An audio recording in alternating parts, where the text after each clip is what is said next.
relatório da FUNAI vai para onde? A gente sabe que tem gente de todos os lugares que nem moram em Ilhéus ou moram em zona urbana, muita gente mesmo cadastrado como indígena que vivesse na região. Por favor.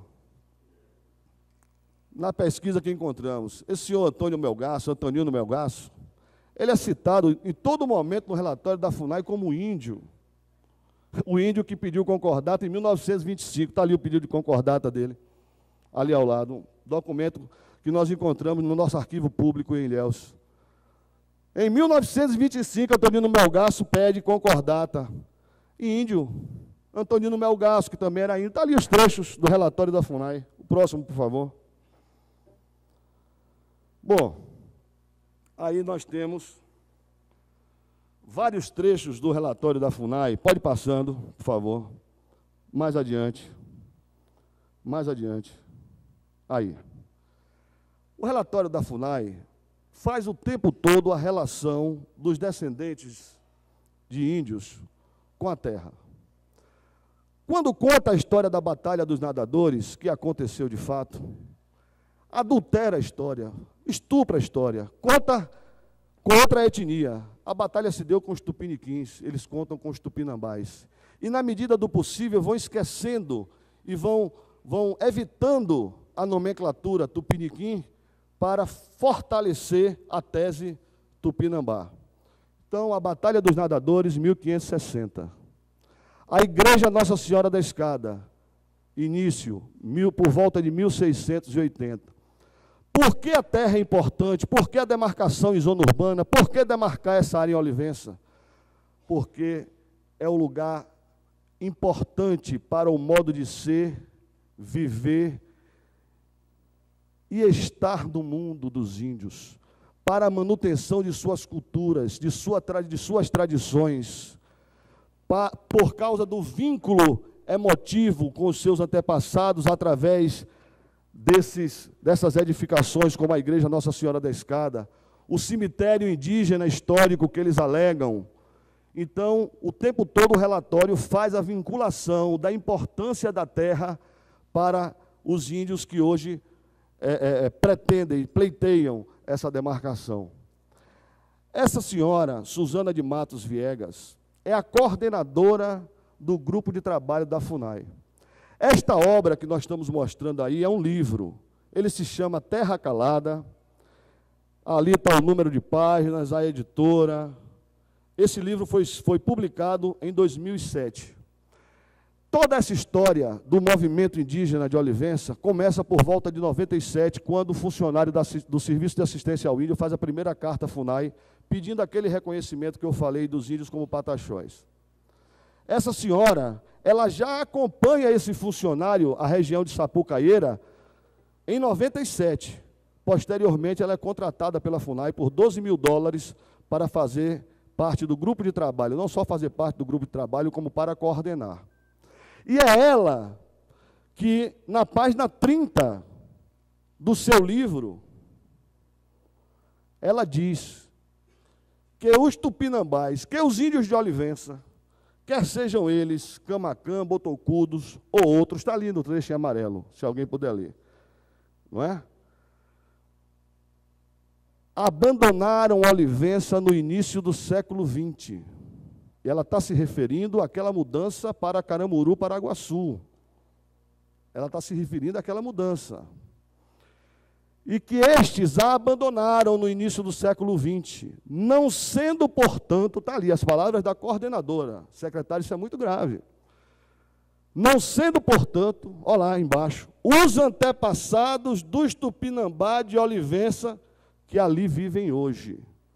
Esta é a senhora que fez o trabalho para a FUNAI como coordenadora do grupo de trabalho. Foi ela que visitou a região de Sapucaíra junto com o funcionário do SNI.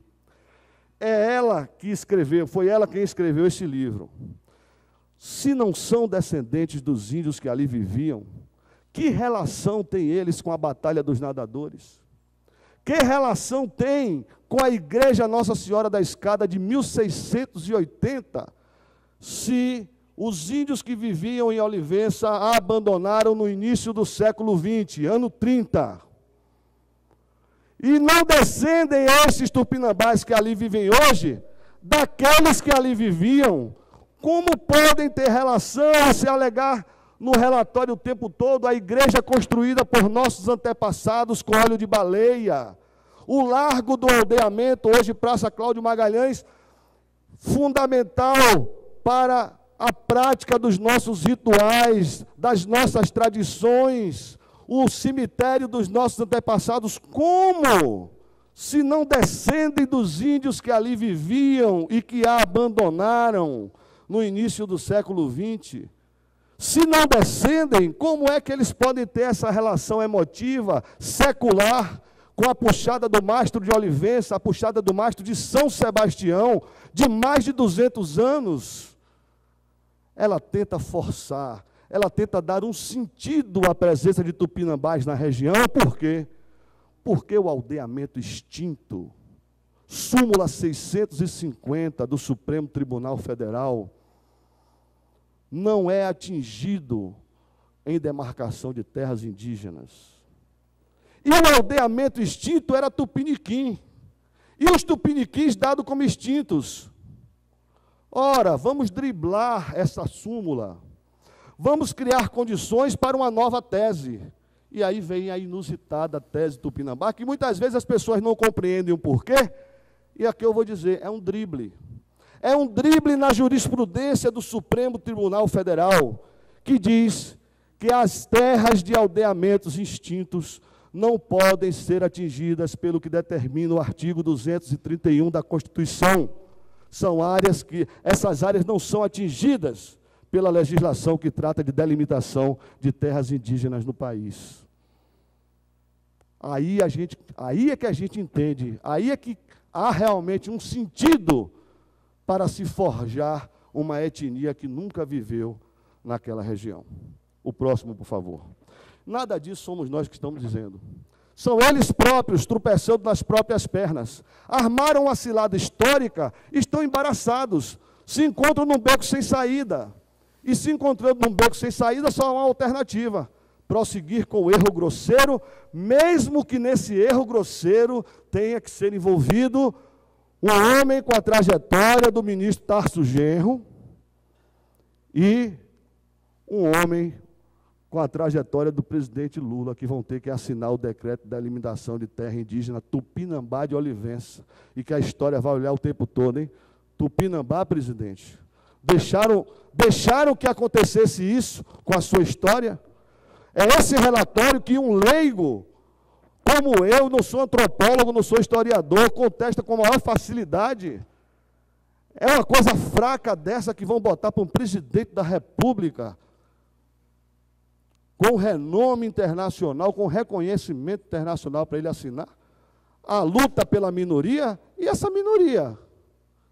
E essa minoria dessas famílias desfavorecidas, a luta de toda uma vida, ou muito mais do que isso, para ter uma burara? Investimentos do governo federal são ambos. Vamos mais adiante, por favor. Por favor, aí é o reconhecimento de que a terra é produtiva. Aí, por favor. Nessas placas aí. Aí, por favor. Eu tenho dito o seguinte: trata-se de uma luta por terra e teto que está usando a causa legítima do índio do Brasil como pano de fundo. E não há como a gente afirmar outra coisa.